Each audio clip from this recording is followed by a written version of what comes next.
Selamat pagi dan salam sejahtera untuk kita semua. Kali ini saya akan mereview novel yang berjudul Sang Pemimpi. Sebelumnya saya ingin memperkenalkan diri.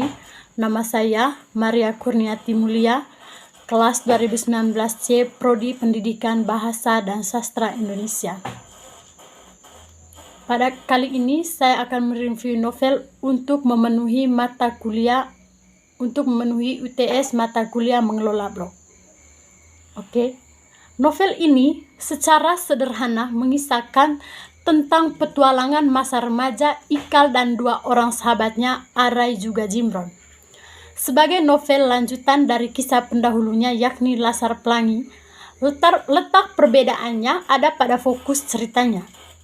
Jika pada Laskar Pelangi, alur cerita lebih berat kepada penokohan anak-anak SD, maka dalam Sang Pemimpi kita akan bertemu Ikal remaja yang tengah bersekolah di SMA. Lantas, siapakah di antara para tokoh dalam novel ini yang sebenarnya dibicarakan sebagai Sang Pemimpi? Tidak, bukan hanya seorang pemimpi, tetapi juga bagaimana mereka berjuang atas mimpi-mimpi. Menariknya, novel ini tidak hanya menyuguhkan kisah tentang impian, tetapi juga bercerita mengenai gejolak jiwa remaja yang dialami Ikal, Arai, dan Jimron. Tentu saja, pada bagian ini, Andrea Hirata berusaha melukiskan pengalaman indah saat bertemu sang pujaan hati. Berusaha mati-matian menarik perhatian gadis yang dicinta, bertuang dan menyatu dengan baik di tiap paragraf. Transisi perkembangan jiwa dari usia anak menjadi remaja pun tergambar baik dari adegan-adegan pengembangan remaja segala kendalanya. Berkat kualitasnya, novel ini berhasil menyandang penghargaan nasional bestseller dan sudah naik cetak berulang kali dengan beberapa versi sampul berbeda hingga tahun 2012. Dan di tahun 2009, Miles Film dan Mizan Production membuat versi layar lebarnya. Ceritanya pun diangkat ke layar lebar pada tahun 2009 dan disutradarai oleh Riri Riza.